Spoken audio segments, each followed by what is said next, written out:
Ecosur, 30 años de contribuir al desarrollo sustentable de la frontera sur de México, Centroamérica y el Caribe a través de la generación de conocimientos, la formación de recursos humanos y la vinculación desde las ciencias sociales y naturales.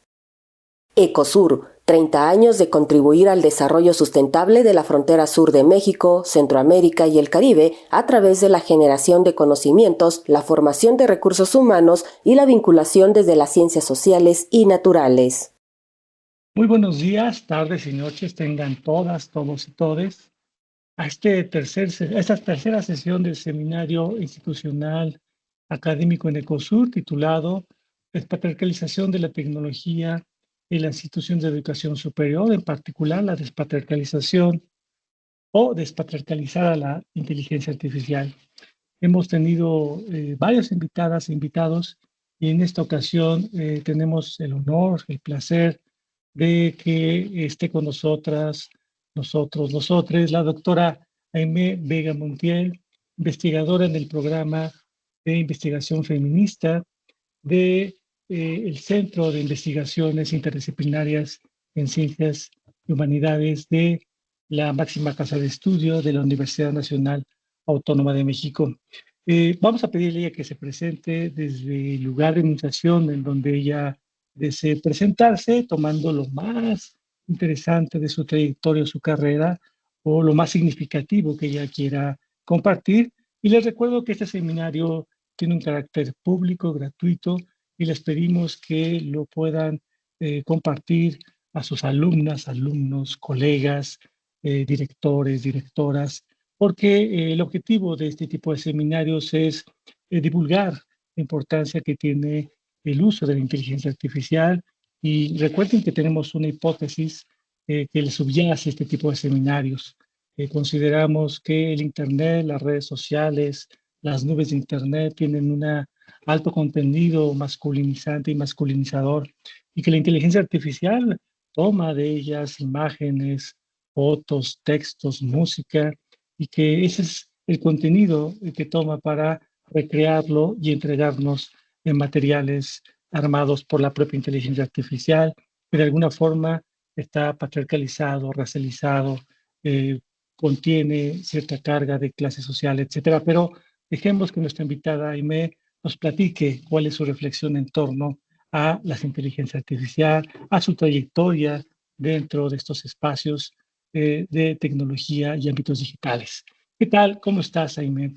Gracias por aceptar la invitación y te pedimos que te presentes primero y que nos platiques de una forma eh, extensa, como tú gustes, cómo es tu reflexión en torno a estos temas. ¿Qué tal? Claro que sí, Ramón. Pues muchas gracias a ti y a nuestras y nuestros colegas del Colegio de la Frontera Sur por invitarme a contribuir a la reflexión, al análisis que llevan adelante en el marco de este proyecto.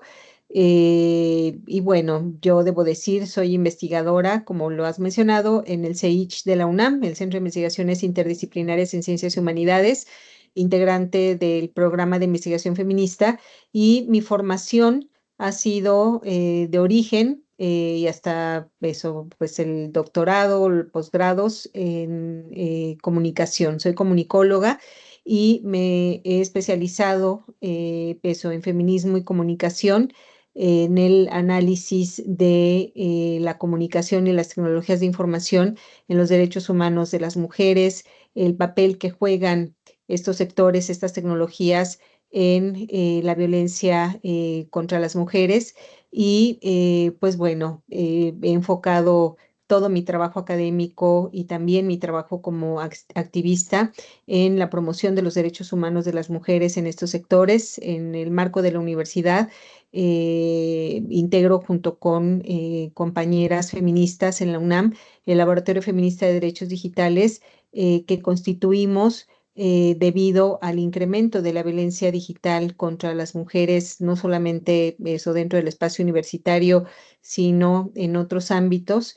Y bueno, desde el ámbito académico he encabezado proyectos que me han ayudado a profundizar en el análisis de la violencia contra las mujeres relacionada con estas tecnologías, estos sectores, y también a nivel legislativo he tenido la oportunidad de incidir en debates y en el desarrollo de marcos normativos que impulsan los derechos humanos de las mujeres en la comunicación, lo mismo a nivel internacional. Entonces, pues bueno, lo que debo decir es que el debate acerca del papel de estas tecnologías de comunicación e información en la igualdad entre mujeres y hombres y en los derechos humanos de las mujeres tiene por lo menos 7 décadas en la agenda feminista. Es decir, no obstante, y en particular lo digital, ocupa hoy eso, buena parte de nuestros análisis, no por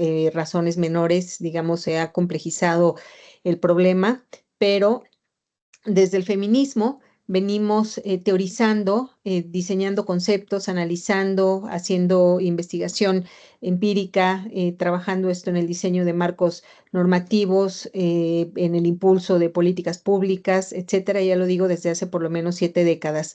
Fue en el marco de la primera Conferencia Mundial de la Mujer de Naciones Unidas que tuvo lugar en nuestro país en 1975 que la agenda feminista en comunicación fue colocada al centro de la construcción de los derechos humanos de las mujeres.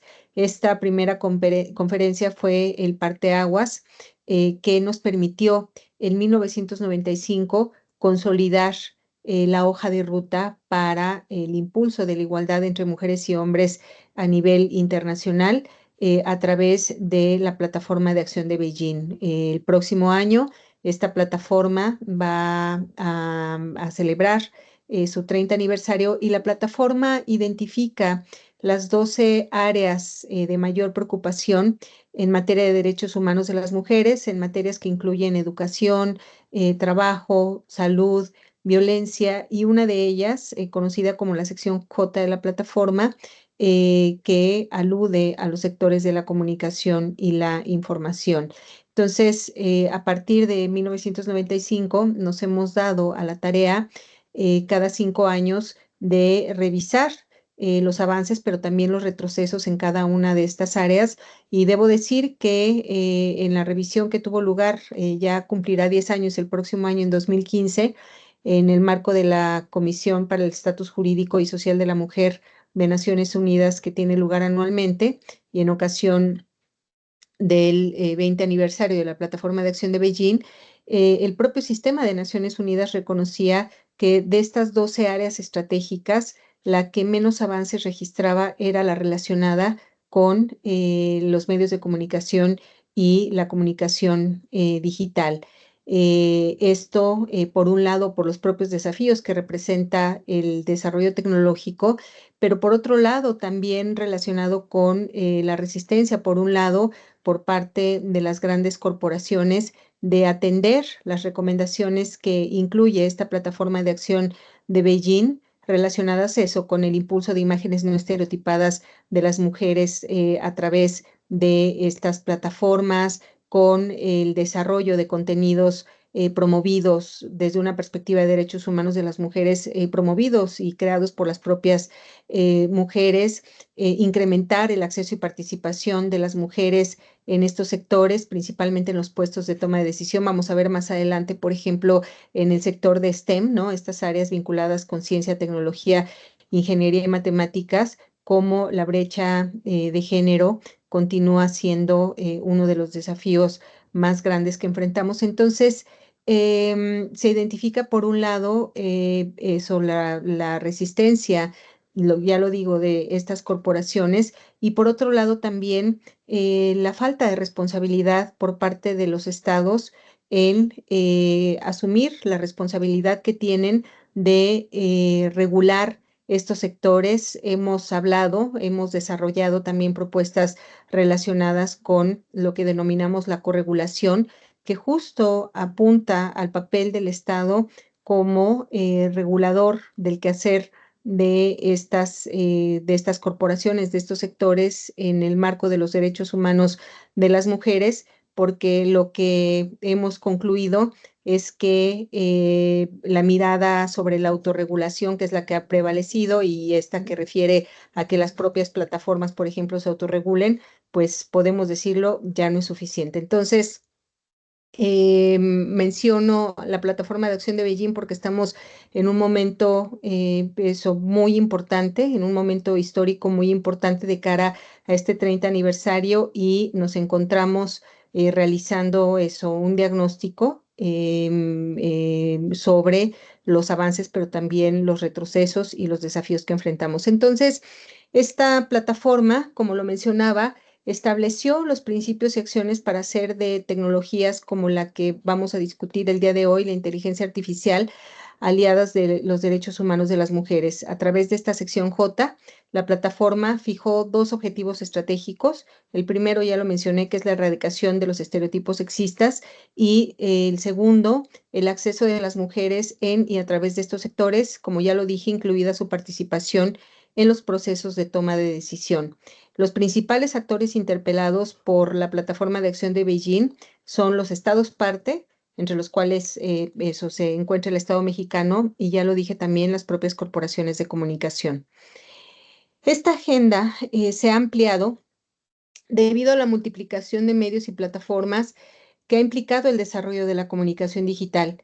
En este tenor, si bien el ecosistema digital ha complejizado el problema, la discusión de origen continúa girando en torno al poder, la discriminación y la violencia contra las mujeres. Es decir, yo hablaba de que esta agenda tiene por lo menos 7 décadas, ¿no?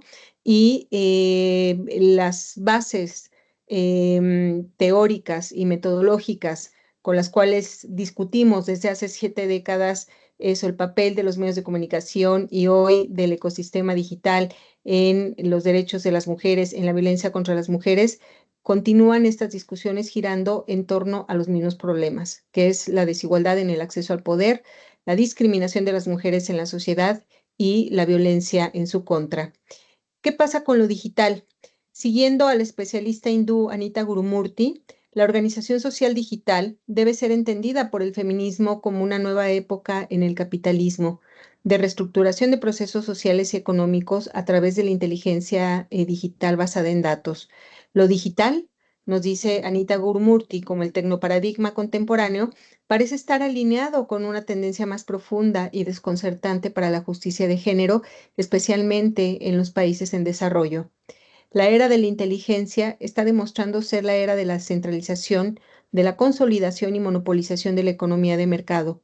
Por ello, es vital para el pensamiento y la acción feminista profundizar en su crítica a la tecnología y es por eso que mi interés, desde luego, se enfoca en el análisis del papel de estas tecnologías y estos sectores en el derecho de las mujeres a una vida libre de violencia.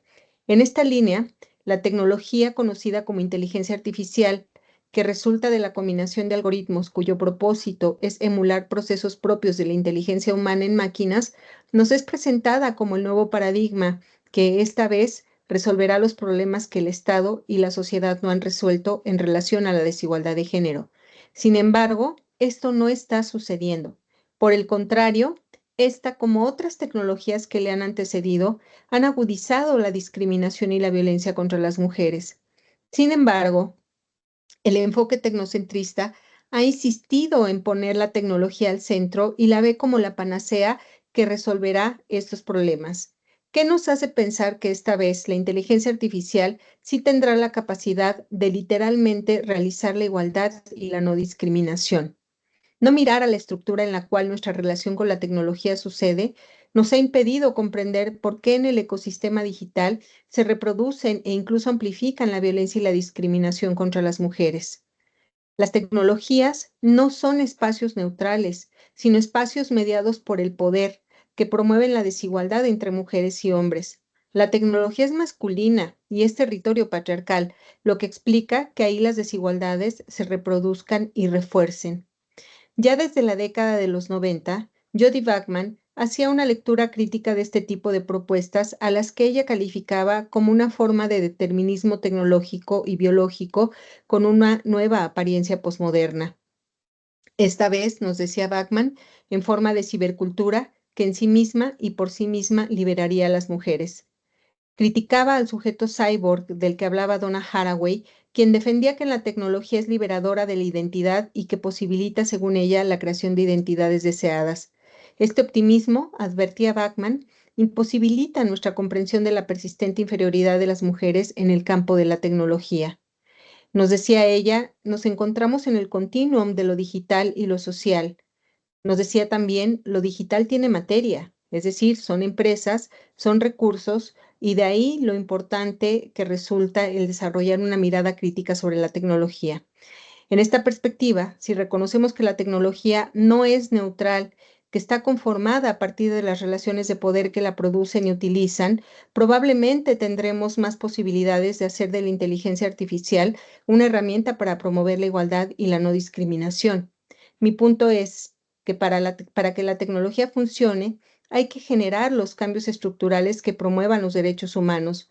En este punto, y antes eso de compartirles a ustedes algunas áreas de preocupación y datos que reuní para esta conferencia, mi invitación es hacer de la tecnología, como apunta Bachmann, un mecanismo comprometido con estos derechos. Es decir, en resumen, el feminismo ha hecho una crítica a la tecnología por cuanto, como lo dice Bachmann, la tecnología tiene marca de género, la tecnología no es neutral, y entonces apostarle a una nueva tecnología como puede ser la inteligencia artificial, el tener que resolver la desigualdad en la sociedad, resulta miope cuando en realidad lo que tendríamos que hacer es mirar a la estructura en la cual nuestra relación con la tecnología tiene lugar. Entonces, me gustaría en este punto compartir con ustedes algunos datos disponibles que nos muestran cómo opera esta desigualdad estructural entre mujeres y hombres en el mundo de la inteligencia artificial. Por ejemplo, en materia laboral, la inteligencia artificial ha contribuido a la feminización, discriminación y precarización laboral de las mujeres. En la transición en curso hacia la automatización inteligente en industrias tradicionales, se espera que los logros obtenidos con esfuerzo en la reducción de las brechas de género en salario y estatus retrocedan debido a la amplia sustitución de empleos inducida por la tecnología. Creo que basta ver, por ejemplo, si vamos a los supermercados o si vamos a los mostradores de las aerolíneas o de cualquier empresa o institución que brinde servicios al público, cada vez nos encontramos más con procesos automatizados, lo que significa que el empleo de las mujeres que antes estaban al frente de estos puestos laborales se han anulado. Y la gran pregunta es, ¿y a dónde están yendo estas mujeres? Se están yendo al desempleo, es decir, la sustitución de empleos inducida por la tecnología no va aparejada de una compensación laboral a las mujeres que se quedan en el desempleo. Entonces, yo mencionaba hace un momento la resistencia de las corporaciones a impulsar la igualdad entre mujeres y hombres en el ámbito de la comunicación y del ecosistema digital, y me parece que aquí tenemos un ejemplo de ello. Por ejemplo, solo el 18% de las desarrolladoras de videojuegos son mujeres. Estos datos, según la Agencia de Estadísticas Internacionales Statista, y podemos ver en todos los ámbitos relacionados con el desarrollo tecnológico cómo es que existe una persistente brecha laboral, insisto, en todos los niveles del ecosistema digital, pero conforme más elevado es el nivel, menor es la participación de mujeres. Otra dimensión está relacionada con la representación. En materia de representación a través del ecosistema digital, la inteligencia artificial ha agudizado la hipersexualización de las mujeres y otras formas de estereotipos sexistas. En la actualidad, son identificados por lo menos 25 tipos de conductas asociadas a la violencia sociodigital contra las mujeres y las niñas, que incluyen la producción y difusión de videos e imágenes deepfake, en los que las fotografías de víctimas son superpuestas en videos y fotografías pornográficas. Por ejemplo, en el contexto electoral, de acuerdo con las corporaciones del sector, estas prácticas se incrementan con el objetivo de atentar contra los derechos políticos de las mujeres. ¿Y qué tenemos de frente? Una precarización del sistema de procuración de justicia, que no solo no tiene perspectiva de género ni de derechos humanos, sino tampoco en violencia digital, ni tampoco la garantía de recursos humanos y financieros para la operación de policías cibernéticas. Pensemos entonces o tomemos en consideración por qué México es el segundo país productor de pornografía infantil. Asociado a la violencia relacionada con videos deepfake, en Corea del Sur, por ejemplo, miles de niñas y adolescentes están denunciando en estos días, en estas semanas, que han sido víctimas de estas prácticas, es decir, de la producción de videos e imágenes deepfake por parte de adolescentes, la mayoría de ellos integrantes de sus familias. Este material está siendo difundido a través de chats en Telegram, comprometiendo a las propias víctimas, pero también a las mujeres que se han animado a denunciar la existencia de estos chats.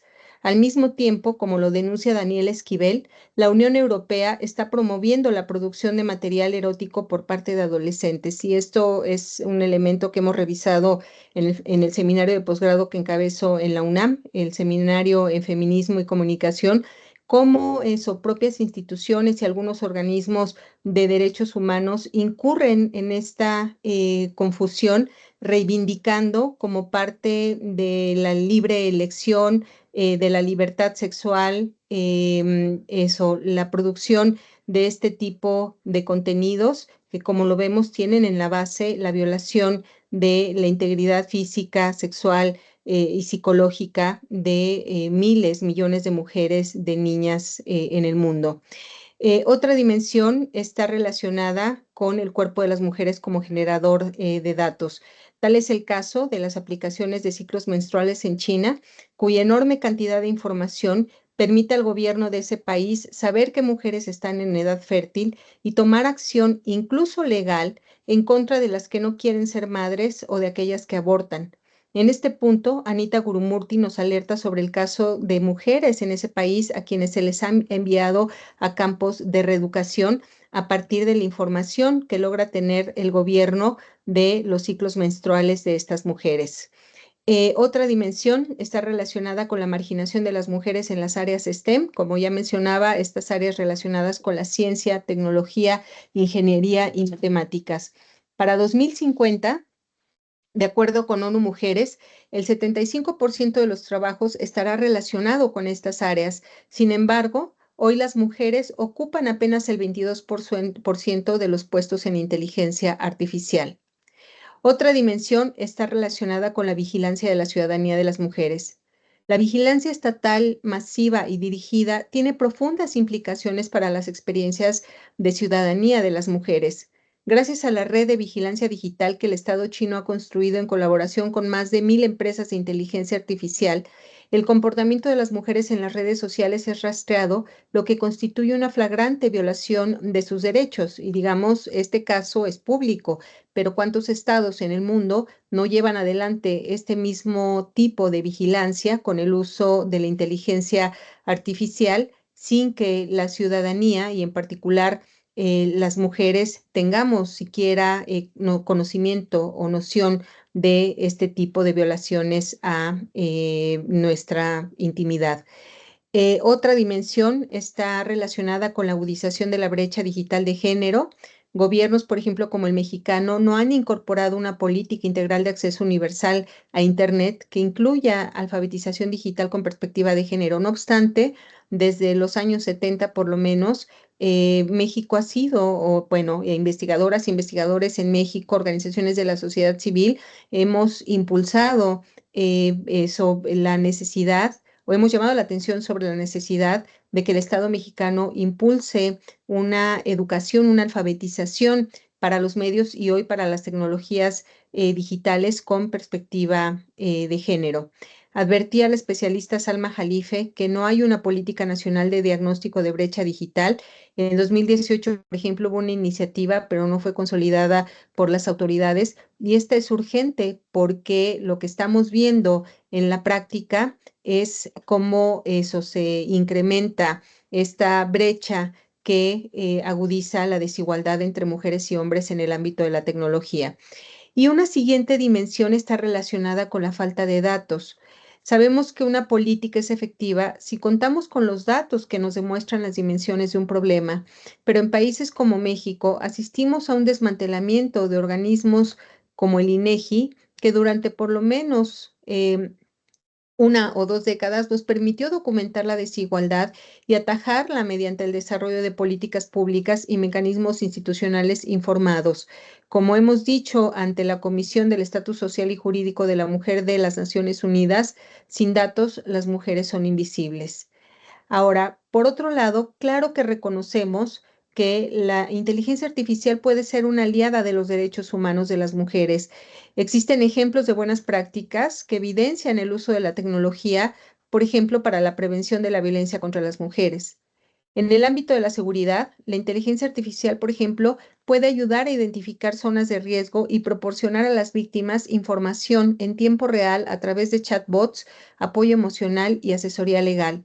Tal es el caso de Sara, es un chatbot impulsado por el PNUD y USAID en nuestra región. Este asistente, mediante el uso de inteligencia artificial, ofrece información instantánea a las víctimas, manteniendo, pues eso, siempre la información en confidencialidad. Por otro lado, la inteligencia artificial puede ayudar a detectar, mediante algoritmos de aprendizaje automático, discurso de odio sexista contra las mujeres y alertar en tiempo real a las autoridades a fin de que intervengan de forma inmediata para proteger a las víctimas o que los servicios de emergencia identifiquen casos de violencia contra las mujeres. El mismo PNUD impulsó el desarrollo de eMonitor Plus para identificar de manera automática y masiva el discurso de odio y la violencia contra las mujeres en las conversaciones políticas digitales. Otra aplicación de esta tecnología es el uso que las instituciones de acceso a la justicia pueden hacer de ella para, por ejemplo, dar seguimiento a las órdenes de protección y atender casos donde éstas son violentadas. Tal es el caso del Consejo Nacional de Justicia en Brasil, donde ha sido desarrollada una herramienta para ayudar a jueces que atienden casos de feminicidio. También, la inteligencia artificial puede apoyar en el análisis forense en casos de violencia contra las mujeres.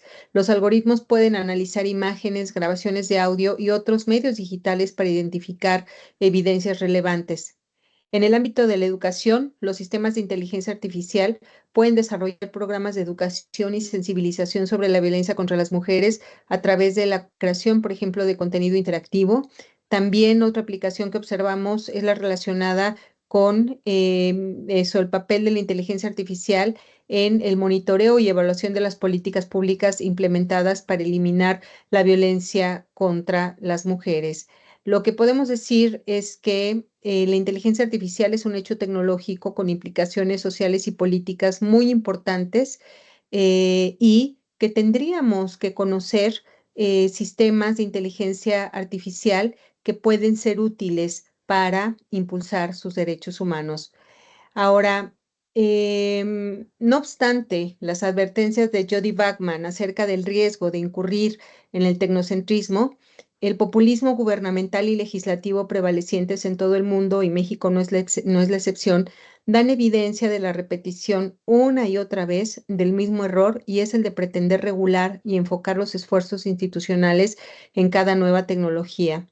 Y lo menciono porque, por ejemplo, nuestro país no escapa a esta tendencia que ahora frente a la inteligencia artificial busca impulsar marcos regulatorios, nuevas leyes, políticas públicas específicas, cuando, como lo advierte Jody Bachmann, la tecnología específica, como puede ser la inteligencia artificial, se inserta en un marco más amplio, eso que implica infraestructura eh, y que no demanda el desarrollo de nuevas leyes que impliquen partir desde cero, sino más bien revisar con lo que contamos. Entonces, desde la Alianza Global de Medios y Género, la GAMAG, que es una iniciativa impulsada por la UNESCO y por más de 600 organizaciones en el mundo que tengo el honor de encabezar, hemos participado en eso, iniciativas impulsadas por agencias de Naciones Unidas y me gustaría hacer eco en este espacio de algunos de los planteamientos que nosotras hemos llevado. Por un lado, pensamos que es muy importante impulsar salvaguardas técnicas, así como la generación de recursos humanos y técnicos especializados con formación en derechos humanos de las mujeres. Ya lo decía yo, pensamos que es urgente impulsar programas de alfabetización para la inteligencia artificial con perspectiva de género. Respecto al sistema educativo, pensamos que es importante no solo incluir la formación en inteligencia artificial en carreras STEM, sino también en las ciencias sociales, poniendo en diálogo la formación técnica con la crítica, fomentando así una formación no tecnocéntrica, sino humanista, e involucrar a las universidades de manera más amplia. Encontramos algunos ejemplos de buenas prácticas en esta materia, por ejemplo, en países de Europa, donde se llevan adelante programas de formación específicas en inteligencia artificial con perspectiva de género. Pensamos también que es necesario el diálogo con la sociedad civil, es decir, en el diseño de eso, o en la discusión sobre el diseño de marcos regulatorios, sobre el diseño de políticas públicas. Lo que hemos visto a lo largo de estas décadas es el adelgazamiento de la participación de organizaciones de la sociedad civil o de la sociedad civil, lo cual incluye a la academia, y no es porque desde la academia o desde las ONGs no estemos haciendo un trabajo de análisis, de capacitación, de acompañamiento, sino porque quienes están influyendo las grandes decisiones que se toman en torno a la regulación de estos sectores son las propias corporaciones. Entonces, pensamos que es muy importante el diálogo con la sociedad civil para o a fin de que puedan incidir en estos debates. Y hablaba yo también de la importancia de contar con datos. Ya lo decía yo, en nuestro país no contamos con información sistemática sobre distintas dimensiones relacionadas con la brecha digital de género. Esto es urgente para conocer justamente, por ejemplo, con el desarrollo de la inteligencia artificial, dónde se están registrando los vacíos, los mayores desafíos, para a partir de ahí impulsar marcos normativos y políticas públicas que realmente nos sean útiles a la ciudadanía y en particular a las mujeres. Ahora, en materia de una posible regulación, hemos advertido, hemos participado en estos debates y hemos advertido sobre el riesgo de la sobreregulación. Esto se asocia a la advertencia sobre el enfoque tecnocentrista al que me refería y que prevalece y explica el enfoque tecnorregulacionista dominante. Temas que por grupos que se dicen progresistas han puesto de moda, como es la regulación del discurso de odio, parecen ignorar su complejidad y el riesgo que representa llevarlos a marcos normativos en contextos autoritarios. Por ejemplo, derivado del TEMEC, se cuenta con un mecanismo que es considerado de censura previa en temas de discurso de odio. Este tipo de mecanismos no puede existir en un sistema democrático porque para identificarlo se necesita mucho contexto, porque lo que generan es censura previa. En este punto, retomo el llamado de Irene Khan, relatora de libertad de expresión de la ONU, cuando advierte sobre el riesgo de estas figuras para el ejercicio de la libertad de expresión y el acceso a la información.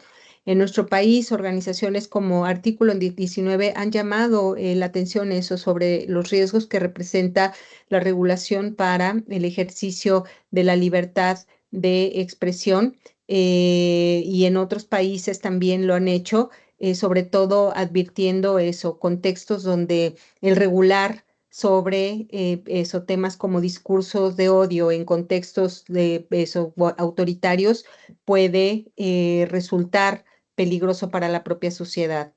Se ha afirmado repetidamente que toda iniciativa de regulación debe apegarse a la normativa existente en materia de derechos humanos. En este punto, como GAMAC, hemos advertido a la UNESCO durante el proceso de elaboración del modelo de regulación de plataformas digitales que se llevó a cabo entre 2022 y 2023, que se debe tener cuidado al plantear qué significa un enfoque de derechos humanos. ¿Quién decidiría qué se considera discurso de odio y contenido violento y discriminatorio? Por ejemplo, la hipersexualización de niñas y mujeres es un buen negocio para las corporaciones digitales como TikTok, Instagram y OnlyFans, y esto cuenta con el respaldo de los gobiernos. Esto no se considera una violación a los derechos de las mujeres, incluso cuando está claro en la Convención sobre la Eliminación de todas las formas de discriminación contra la mujer, CEDAW por sus siglas en inglés. Entonces, ¿quién regularía qué prácticas están apegadas a los derechos humanos? ¿Cuáles serían los parámetros? Para regular, pensamos, se requiere tener claro el mapeo normativo a partir del cual podamos identificar qué deberíamos fortalecer, más no sobreregular. Un ejercicio de este tipo podría derivar, por ejemplo, en que en vez de regular, mejor aseguremos la transversalización sobre el uso de la inteligencia artificial y aprovechar referentes como principios éticos de la UNESCO y la OCDE que se alinean a la protección de los derechos humanos.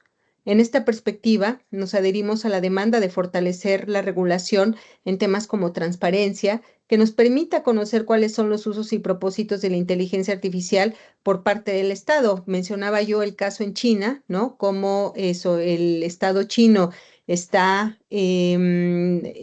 impulsando acciones de vigilancia de la ciudadanía de las mujeres y de toda la ciudadanía en ese país. Bueno, pues sería importante cuando pensemos en la regulación, más bien eso, mirar en dimensiones como la transparencia, a fin de que como ciudadanas, como ciudadanos, podamos conocer cuáles son los usos que los estados están haciendo de la inteligencia artificial. Una regulación en esta materia debería incluir, por ejemplo, rendición de cuentas, protección de datos personales y velar por la garantía plena de los derechos humanos. En esta materia, recordemos que hasta el día de hoy, por ejemplo, en nuestro país, la sociedad no conoce qué uso se le está dando el gobierno a la inteligencia artificial en temas de seguridad nacional. Advertía hace unos meses, artículo 19, que sabemos que se está incorporando, pero no cómo se le está haciendo en temas como seguridad digital o ciberseguridad. Una regulación en transparencia debería alentar, por otro lado, que las grandes corporaciones transparenten su operación. Por ejemplo, qué reglas de moderación de contenidos siguen, cuáles son los criterios en los que se basan las áreas encargadas de la arquitectura algorítmica, etcétera. Y bueno, en materia de política pública, consideramos que esta debe ser basada, como lo dije, en evidencia y desarrollada con una perspectiva holística y, desde luego, de derechos humanos de las mujeres. Finalmente, otras propuestas de las que hemos hecho eco incluyen el impulso de incentivos a la protección de datos, el incremento en la capacidad de infraestructura, la colaboración público-privada para la innovación tecnológica, la capacitación y formación de actores gubernamentales, eso, y me refiero también al Poder Legislativo, a fin de que estén al día de estos debates y que no nos encontremos eso con el impulso de marcos normativos que resultan letra muerta para la ciudadanía.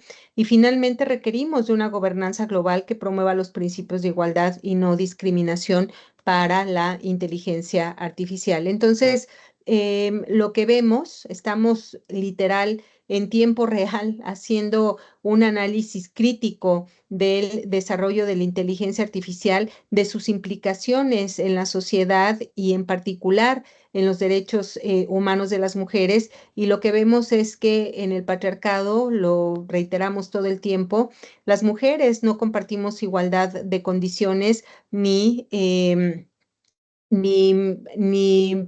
experienciamos eso, nuestra relación con la tecnología de la misma forma que los hombres. Esta relación, como lo he señalado, está mediada por la desigualdad de poder, por la discriminación y por la violencia. Y pensamos entonces que los desafíos que representa la inteligencia artificial demandan de nosotras un análisis crítico, pero como he intentado hacerlo en esta conferencia, también desde luego constructivo y propositivo.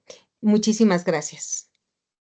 Muchas gracias, Aimé. Realmente esta media hora de plática nos has podido dar un marco general de la compleja relación que las personas, las instituciones, los estados, nación guardan en frente a las tecnologías digitales, en particular a la inteligencia artificial.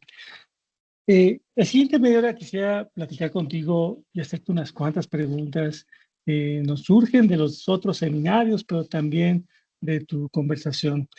Quisiera empezar platicándote que los centros públicos de investigación tenemos una constante lucha porque las normatividades, las reglamentaciones, la paridad de género en los órganos de toma de decisiones, las reglamentaciones de los posgrados se modernicen. Y a punto de lograr nuevos documentos normativos, llega la inteligencia artificial con sus complejas retos que nos ofrecen. Tú nos platicaste algunos de ellos, ¿no? Estas formas en que las juventudes toman los rostros de sus colegas y los montan sobre cuerpos y crean realidades ficticias, ¿no? Yo hace unos minutos le acabo de mandar a nuestro director una animación en inteligencia artificial con una foto antigua de él y una foto nueva dándose un abrazo. Entonces me dice, wow, me asusta, me emociona y me asusta, ¿no? O sea, ¿qué no podremos hacer con los prompts? Cualquier persona que robe o que tome nuestras imágenes, nuestros videos, nuestras voces, y entonces atente contra la dignidad humana de cada quien. Entonces, el reto es mayúsculo para los centros públicos, para todas las universidades en general, en donde apenas están actualizando sus normatividades, está cayendo esto de las inequidades y las violencias de género, desde los salones hasta los órganos directivos y las administraciones, etcétera. Llegan nuevos elementos como la inteligencia artificial o el no acceso igualitario a las tecnologías, ¿no?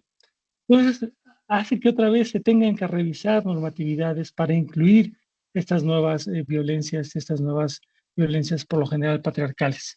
Eh, ¿Cómo lo viven en la UNAM? ¿Cómo tú has observado la actualización o de sus normatividades para que integren todas estas violencias y todos estos retos que tú nos has explicado? Bueno, vuelvo a citar al Laboratorio Feminista de Derechos Digitales, junto con mis compañeras, elaboramos a petición de la Comisión de Igualdad de Género de la Universidad, la SIGU, en el año 2022, una especie de manual guía.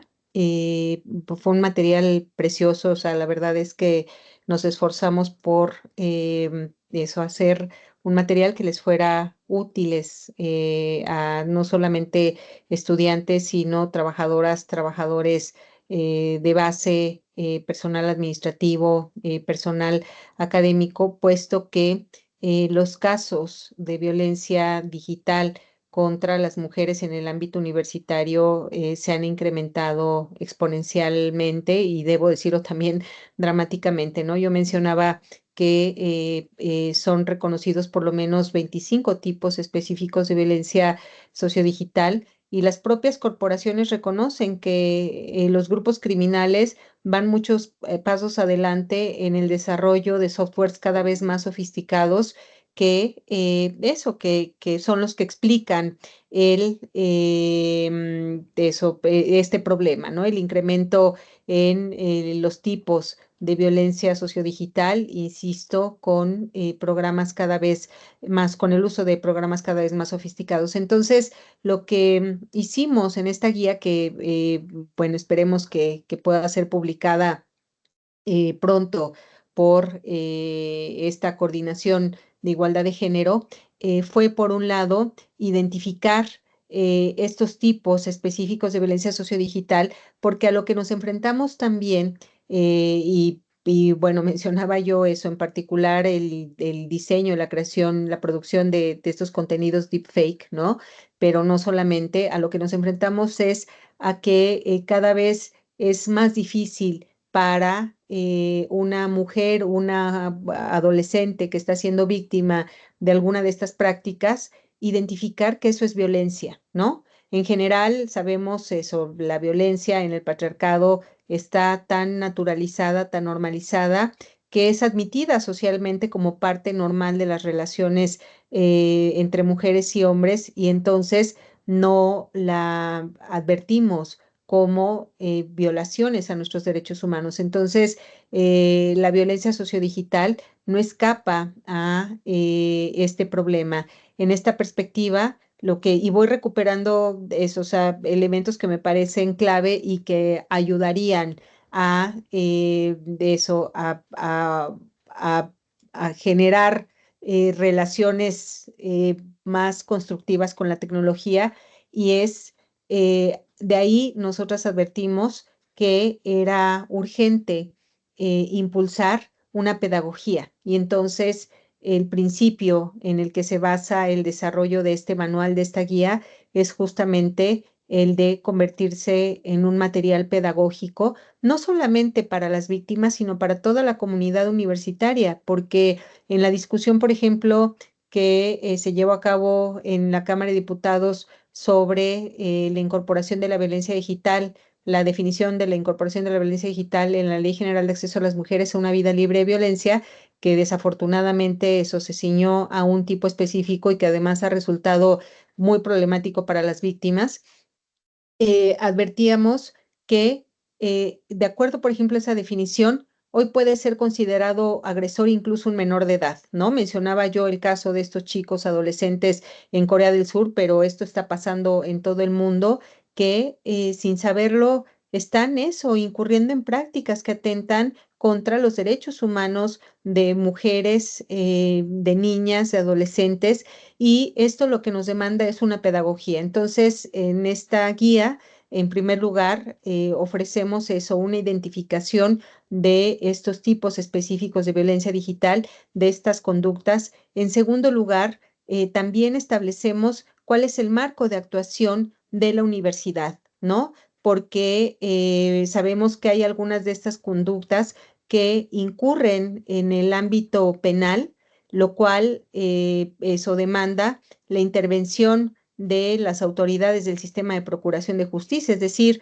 hay prácticas relacionadas con la violencia sociodigital que escapan a eso, la atención por parte de las instituciones universitarias, de las instituciones educativas, y que requieren la intervención de autoridades, ya lo digo yo, del sistema de procuración de justicia, requieren la intervención, por ejemplo, de instituciones como la SEP, como la Secretaría de Gobernación a través de la CONAVIM, como el propio Instituto Nacional de las Mujeres, que ahora eso será convertido en Secretaría de las Mujeres. Y entonces, con esta mirada integral, ofrecemos también una guía de las dependencias que en el marco de la universidad proveen atención a las víctimas según el tipo específico de violencia sociodigital que hayan experimentado, pero también enlistamos aquellas instituciones externas a la universidad que atienden según qué esos tipos específicos de violencia sociodigital.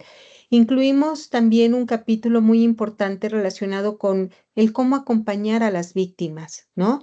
Porque es muy fácil, es muy frecuente que incurramos en prácticas de revictimización, no porque lo hagamos de manera intencional, sino porque desconocemos cómo acompañar a una víctima de violencia sociodigital, y entonces incluimos ahí también una serie de recomendaciones a la comunidad universitaria para acompañar a las víctimas de este tipo de conductas. Y finalmente, una guía de ciberseguridad. Digo, es una guía básica, pero también tú lo sabes, a lo que nos enfrentamos cada día es eso, a la relación, a nuestra socialización con nuevas aplicaciones, y algo que no sabemos o de lo que no somos conscientes es de que cada nueva aplicación abre también una puerta, eso, a la vulneración de nuestros derechos. Entonces, lo que consideramos muy importante también es eso, el enseñar, el incluir en esta pedagogía medidas de ciberseguridad. Entonces, yo te diría, cuando hablamos eso, digamos, de esto como un grave problema estructural, un gran problema estructural, sabemos que ahora con el desarrollo de la inteligencia artificial, todos estos problemas que hemos analizado desde hace por lo menos 7 décadas, pues eso, se están complejizando mucho más, pero digamos, los problemas de origen que pueden atacarse siguen estando ahí, en este caso, dos que son relacionados, uno, con la brecha digital de género, ¿no? Yo mencionaba en estos ejemplos algunas de las dimensiones más problemáticas, y otra también muy importante, la alfabetización. O sea, sí, la educación, el entrenamiento a mujeres y hombres desde la infancia, ¿no? En el uso de la tecnología con esta perspectiva de género es muy importante para lograr hacer de la inteligencia artificial y de cualquier tecnología que sea desarrollada en un futuro una aliada de los derechos humanos y en particular de los derechos humanos de las mujeres. Gracias, Amy. Ya mero terminamos, el tiempo se va de volada. Y te quiero hacer dos preguntas más. Nos conectamos desde el sureste de México. Como tú sabes, el sureste de México, una de las grandes brechas sociales es pues, la brecha digital, ¿no? La conectividad en el sureste de México no es tan buena. Y cuando lo es, los jóvenes, las jóvenes, los jóvenes tienen acceso a una infinidad de programas, como tú dices, de redes sociales, de contenidos, de música, de pornografía, etcétera, etcétera, ¿no? Pues muchos de los padres se contactan con nosotros y nos preguntan cómo acompañar a las juventudes y a las infancias que han, desde la pandemia, particularmente, desde la pandemia y posteriormente a la pandemia, utilizan los medios electrónicos digitales como profesores, como profesoras, ¿no? Ahí encuentran contenidos para sus tareas, desde ahí suben sus tareas. Mm. Eh, se ha hecho más común y corriente el uso de pequeñas tecnologías, de pequeños aparatos, pero que también son potencializadores de la reproducción de las violencias de todo tipo, en particular las de género, de tal forma que socializan y naturalizan, más bien socializan las violencias de una forma más intensiva, ¿no? O jóvenes que hemos entrevistado por más de 10 años en el sureste de México reportan que antes la violencia la vivían dentro del salón y terminaban cuando salían del salón, ¿no?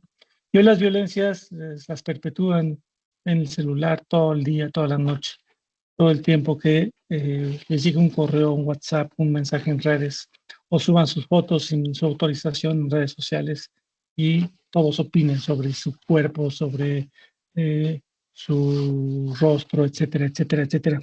En ese sentido, quiero preguntarte, ¿tú cómo ves las periferias territoriales de México, pero también las periferias tecnológicas, en donde están llegando el uso de tecnologías, en donde difícilmente hay normatividad, en donde difícilmente el Estado regula? Si regular en el centro es complicado, ya sabrás tú cómo regular en el sur o en las periferias de nuestro territorio. Los retos son mayúsculos. La pregunta es cómo la academia, las academias pueden acompañar. Tú nos has marcado el esfuerzo que hacen desde la UNAM por preparar material. O sea, si ustedes buscan a IME en YouTube, hay una infinidad de materiales, de pláticas que IME otorga para reflexionar los temas, ¿no? Pero ¿cómo pueden los padres, las madres, los profesores, las profesoras de educación básica que están así, no saben ni cómo entrarle a los temas del control digital en las aulas, ¿no? ¿Qué recomendación tú darías a partir de tu experiencia para que nos tranquilicemos, mesuremos, acompañemos a las infancias y a las juventudes en estos procesos? A ver, lo primero es creo que es fundamental ser conscientes de que la tecnología representa muchísimos riesgos. Como yo lo mencioné, ¿no? Las propias corporaciones digitales reconocen que no tienen la capacidad para prevenir, por ejemplo, el diseño de nuevos softwares que generen nuevos tipos o que impulsen nuevas conductas asociadas a la violencia sociodigital. Entonces, me parece que ese es un principio, o sea, tenemos que ser conscientes de que la tecnología es una ventana abierta a la vulneración de nuestros derechos, ¿no? Hablando de poblaciones, por ejemplo, eso, como la población infantil, la población adolescente, en conversaciones, en talleres que he dado en los que han estado presentes, principalmente las mamás, porque muy pocos padres se involucran y se preocupan por la socialización de sus hijos e hijas con las tecnologías. Lo que yo señalo es sabemos que ya no son suficientes los controles parentales, ¿no? Porque los grupos criminales saben cómo violar estos mecanismos para poder eso llegar a estas poblaciones que se vuelven foco de eso de conductas delictivas. Me refiero a eso, niñas, niños y adolescentes. Y entonces, junto con la vigilancia parental, o sea, yo siempre señalo, es importante acompañar la socialización de los niños, de las niñas y de los adolescentes con la tecnología. Yo lo sé en las condiciones actuales donde mamás y papás eso tienen sobrecargas de trabajo y no están en capacidad de acompañar eso de conocer qué es o con qué están socializando sus hijos e hijas. Entonces, sí pienso yo, aquí hay un trabajo muy importante que tiene que hacer la institución educativa. Y aquí no me refiero a eso, colocar el peso en la responsabilidad del profesorado, porque también eso se enfrentan a sobrecargas de trabajo. También entre el profesorado existe una brecha digital, eso muy importante que no podemos desconocer, pero aquí hablamos de la institución educativa, estamos hablando eso del gobierno federal, de la Secretaría de Educación Pública, que tiene una responsabilidad muy importante la SEP de dotar al profesorado, a las instituciones educativas de la infraestructura necesaria para acompañar esta socialización del estudiantado con la tecnología. He hablado yo esto de la alfabetización en eso, en el ecosistema digital. Se requiere, es urgente que la Secretaría de Educación Pública asuma la responsabilidad que tiene de impulsar estos programas entre el profesorado y entre el estudiantado también. Ya lo digo, por parte de madres y padres es deseable que haya un acompañamiento, una supervisión de los contenidos que sus hijos e hijas están consumiendo a través de todas estas plataformas, de todas estas aplicaciones, y que en estos contextos en donde los padres no estén en posibilidad de supervisar la socialización de los hijos con la tecnología, pues que entonces los desconecten. Estoy pensando, por ejemplo, estas prácticas que son denunciadas recurrentemente de criminales que se meten a estas salas de videojuegos, ¿no? Donde interactúan niños, principalmente niños, aunque algunas niñas también, con personajes que ocultados desde el anonimato, ¿no? Los cooptan eso con fines, por ejemplo, de trata para la explotación sexual. Entonces, eso, mi recomendación sería que si los padres no están en posibilidades de supervisar la socialización de los hijos a través de los videojuegos, por ejemplo, o de plataformas como Snapchat o como Instagram, etcétera, pues eso, que mientras no estén en posibilidades de hacer este acompañamiento, eso, impulsen la socialización de los hijos, eso en otros ámbitos. Y mi punto también, por eso traigo a Jody Bachman, porque de ninguna manera eso podemos, o sea, eso yo asumo que soy ni fatalista, ni que soy conservadora, sino más bien eso, somos conscientes porque acompañamos a víctimas de violencia sociodigital de los alcances que tiene, los alcances tan destructivos de la tecnología cuando no hay un entorno de seguridad para estas poblaciones. Entonces, pues mi invitación es eso, a empaparnos de estos temas, a exigirle al Estado su responsabilidad de que a través de las instituciones nos garantice eso, por un lado, un equipamiento, una conectividad plenas, acompañadas de una alfabetización y de la garantía de la protección de nuestros derechos, porque yo hablaba, por ejemplo, como en el sistema de procuración de justicia, quienes hemos sido víctimas de violencia, pues eso, nos enfrentamos a un sistema de justicia muy precario, ¿no? Y aquí no podemos acusar al funcionariado de su falta de capacitación, digamos eso, tienen una sobrecarga de trabajo brutal cuando hemos ido a un ministerio público, por ejemplo. Entonces, se requiere de nuevo aquí el trabajo y o sea, eso, la responsabilidad decidida de la institución. Se requieren recursos para asegurar la infraestructura, por ejemplo, para la operación de la policía cibernética, que es muy precaria en nuestro país. Y ya lo dije, no obstante, México es el segundo país donde se produce pornografía infantil. Entonces, los desafíos son enormes, pero desde la academia, de la mano con nuestro trabajo como activistas, pues eso, no cejamos en impulsar medidas que ayuden a esta, ya lo dije, a esta pedagogía, a esta atención a las víctimas, al acompañamiento que hacemos. Muchas gracias por esta recomendación, lo que va a ser de mucha utilidad a todos estos padres, madres que acompañan a sus jóvenes, hijos, hijas, hijes en estos procesos técnicos. Ya nos vamos. Quisiera agradecerte mucho, mucho, mucho tu participación. Realmente es otro gran parteaguas de estos seminarios, tu presencia, tus reflexiones, tus opiniones, tus vivencias, tus aprendizajes.